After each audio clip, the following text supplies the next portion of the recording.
Salut à toi, c'est Rémi, j'espère que tu vas bien. Bienvenue dans cette nouvelle vidéo sur ma chaîne YouTube où je vais te parler des habitudes que j'ai mis en place depuis que j'ai quitté mon emploi, donc des habitudes de rentier immobilier, des habitudes de non-salarié maintenant.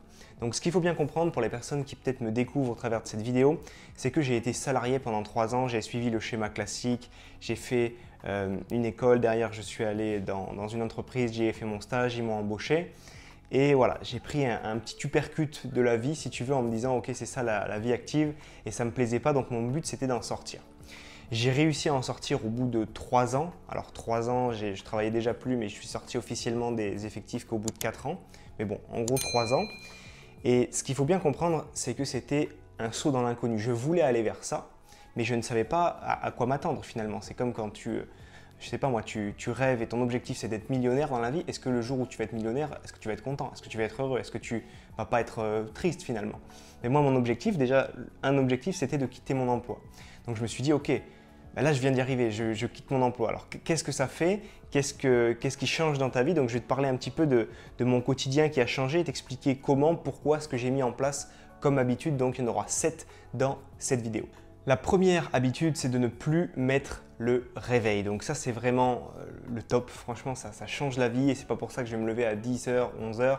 Par exemple, là, je te tourne cette vidéo, il est 10h moins le quart. Donc j'ai travaillé avant, après je me suis mis dans mon espace un petit peu de tournage juste ici et je te fais cette vidéo. Donc ça, voilà, c'est très important, ne plus avoir de réveil. C'est pas pour ça que je suis moins reposé ou que je me lève beaucoup plus tard. Non, j'ai toujours un bon rythme.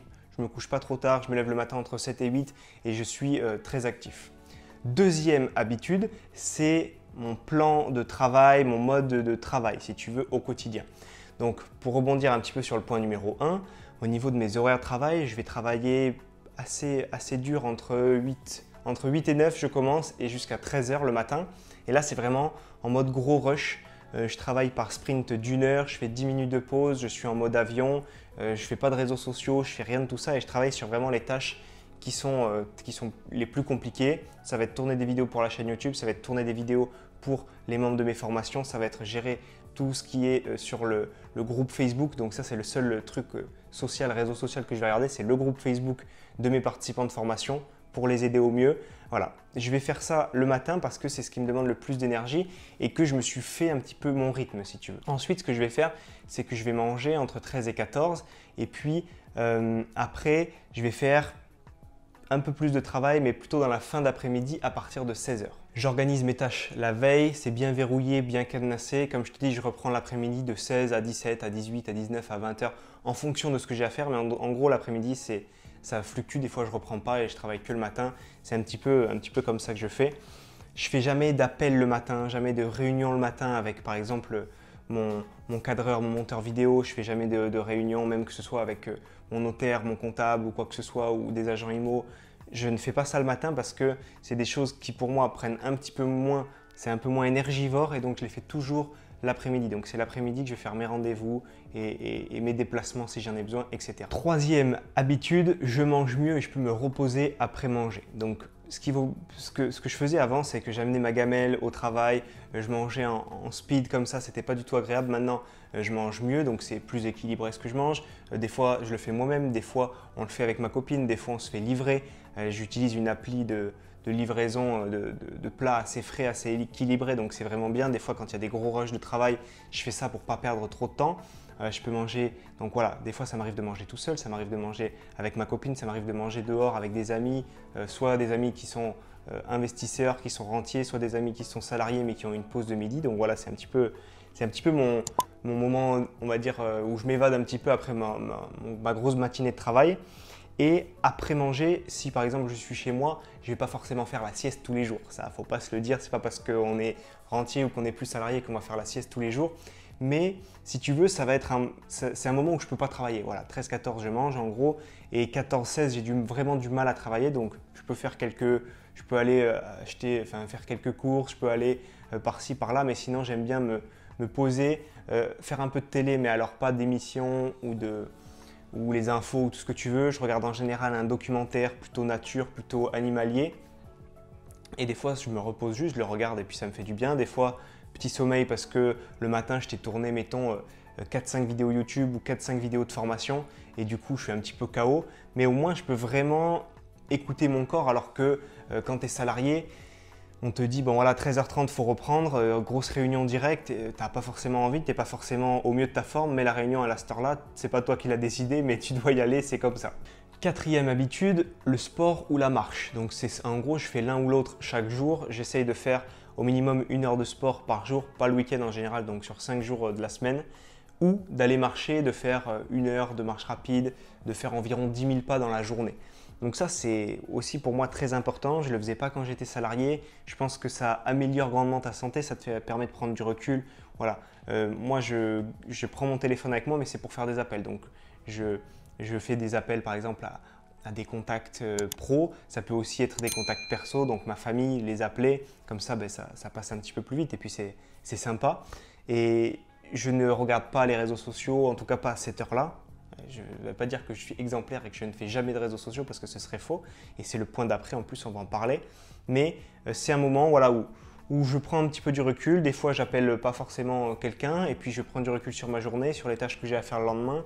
Je réfléchis, mais en tout cas, je ne regarde jamais le téléphone en mode Facebook, Instagram. Je peux le regarder simplement pour appeler. Et voilà, le sport, en fin de journée, en tout cas, moi, c'est comme ça que ça marche bien pour moi. Il y en a qui préfèrent le matin, moi, c'est plutôt le soir, une fois que j'ai fini toutes mes activités. Cinquième habitude, réduire les réseaux sociaux. Donc ça, c'est quelque chose qui est pour moi très compliqué. Je pense que ça a été très compliqué. Je pense que je ne suis pas exemplaire, comme je te l'ai dit, j'y vais quand même de temps en temps. Mais c'est quelque chose qui te bouffe un temps fou. C'est phénoménal le temps que tu passes sur les réseaux sociaux. Alors, attention, regardez des vidéos YouTube comme celle-ci, instructives, quand tu as du temps libre, c'est pas mal. YouTube, c'est quand même moins une perte pour moi, une perte de temps sèche. Alors, regardez des photos sur Instagram ou sur Facebook ou des vidéos de chats qui dansent, ça c'est vraiment de la perte de temps. Je ne dis pas encore une fois que je ne le fais jamais. Ça m'arrive de faire des réseaux sociaux un petit peu le midi, un petit peu l'après-midi, le soir tranquillement, des fois pendant mes pauses. Mais j'essaye de réduire parce que ça t'empêche d'être productif et quand tu t'es rendu compte que de faire ça, ça ne t'amène rien dans ta vie et ça ne te fait pas du tout avancer sur tes autres tâches, tu y passes très peu de temps. Et lorsque j'étais salarié, c'était une addiction.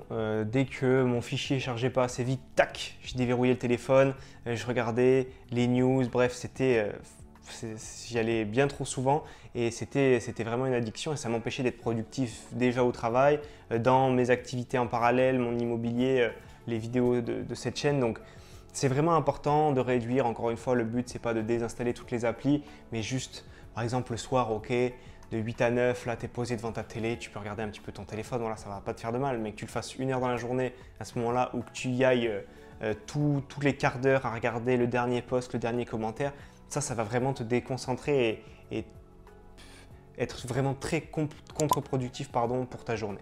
Sixième chose qui a changé depuis que je ne suis plus salarié, depuis que j'ai quitté mon job, c'est ma façon à être beaucoup plus disponible, mon adaptabilité en fonction des choses du moment. Si par exemple j'ai une personne de ma famille qui a besoin de moi, par exemple ma grand-mère qui a besoin que je l'emmène je ne sais où pour un rendez-vous, je suis beaucoup plus disponible. Avant, ce n'était pas le cas. Si pareil, j'ai un collègue qui est là mais que la journée et qui est là entre 8 et 16 et qui a que le midi disponible, je peux me rendre disponible. Donc ça m'aide à pouvoir faire beaucoup plus de choses que je ne pouvais pas faire quand j'étais salarié par manque de temps. Après, tu as aussi tout ce qui est tâches du quotidien, des rendez-vous, aller à la poste, aller faire tes courses. Voilà, tout ça, je peux le faire sans prendre les bouchons, sans faire la queue pendant 1000 ans parce que tu y vas à 17h30 et que tout le monde a débauché. Donc voilà, ça a vraiment changé. Et maintenant, des fois, quand je prends la voiture, je sais pas, parce que j'ai un rendez-vous le soir, parce que j'essaie toujours de les prendre à de bons horaires, mais mettons que j'en ai un à 17h30, je prends la voiture et là, je suis en train de péter un plomb dans ma voiture, parce que dans ma belle Clio d'ailleurs, parce que je me dis, non, c'est pas possible. Comment ça se fait? Il y a trop de bouchons, voilà, je vais mettre 1 heure alors que d'habitude je mets 10 minutes. Donc tu vois, c'est un peu cette mentalité-là qui a changé et c'est vraiment bien parce que le temps est beaucoup plus optimisé. Et j'insiste, ce qui est vraiment agréable, c'est de pouvoir se rendre disponible pour les autres, pour ses amis, pour sa famille, pour ses proches et ça change vraiment tout. Ensuite, septième et dernière habitude que j'ai mis en place depuis que j'ai quitté mon job, c'est la lecture. Alors, je ne suis pas du tout un grand fan de lecture à la base, mais j'essaye vraiment de m'y mettre, de prendre ne serait-ce que 30 minutes par jour pour lire un petit morceau d'un livre dans lequel je suis. et ça m'aide beaucoup. Pareil, ça me fait décrocher du téléphone ou de l'ordi. Ça me permet de vraiment être sur un autre support, d'avoir… Et quand tu lis vraiment un livre, c'est pas du tout la même chose dans ton cerveau, ça se passe pas pareil que quand tu regardes une vidéo YouTube. C'est bien de faire fonctionner son cerveau pour, par exemple, ces deux types de choses-là, les vidéos et puis la lecture, et ça t'apprend des choses, ça te permet de prendre du recul, de te poser des questions sur ton IMO, sur toi, sur ton business. C'est vraiment très très bien. Nous sommes maintenant bientôt à la fin de cette vidéo, mais j'aimerais te partager une petite comment dire, une chose qui est un peu l'envers du décor de cette nouvelle vie de non-salarié. C'est le fait que tu es quand même un peu plus seul. Moi, au quotidien, je suis un petit peu plus seul. Alors, certes, tu vois, au travail, il y avait quand même les collègues, tu vois un peu plus de monde à la journée. Après, il y a quand même une majorité de collègues que tu n'as pas forcément envie de voir ou que tu n'aimes pas forcément. Moi, j'en avais quand même beaucoup que j'aimais pas forcément voir ou que j'étais pas forcément content de croiser au quotidien. J'en avais des très très bons aussi qui regarderont peut-être cette vidéo et qui se reconnaîtront. Donc ça, c'était bien. Après, quand tu es à ton compte, quand tu bosses par exemple comme moi chez toi, c'est plus difficile d'avoir des relations sociales, de voir du monde, mais tu peux toujours t'en sortir, voir du monde le soir, le midi, essayer de t'organiser un petit peu comme ça. C'est un peu le revers de la médaille, mais pour moi, c'est un sacrifice qui est, on va dire, une petite contrainte comparé à tout ce que j'ai gagné en qualité de vie, en confort, en beaucoup moins de stress mental, en étant beaucoup plus épanoui et beaucoup plus heureux depuis que je ne suis plus salarié. J'espère que cette vidéo t'a plu. Si c'est le cas, pense à la liker. J'espère que tu as apprécié ces 7 habitudes. Si tu as des questions, n'hésite pas à me les mettre dans les commentaires de cette vidéo. Pense à t'abonner à ma chaîne également. Et si tu veux investir dans l'immobilier rentable et sûr, tu peux télécharger 1 heure de formation offerte qui se trouve dans la description de la vidéo ou bien sur le petit carré qui va s'afficher juste en bas de ton écran. Je t'envoie ça directement par email. Donc, on se voit tous les deux de l'autre côté dans ton espace de formation privé. C'était Rémi, à très vite. Ciao, ciao!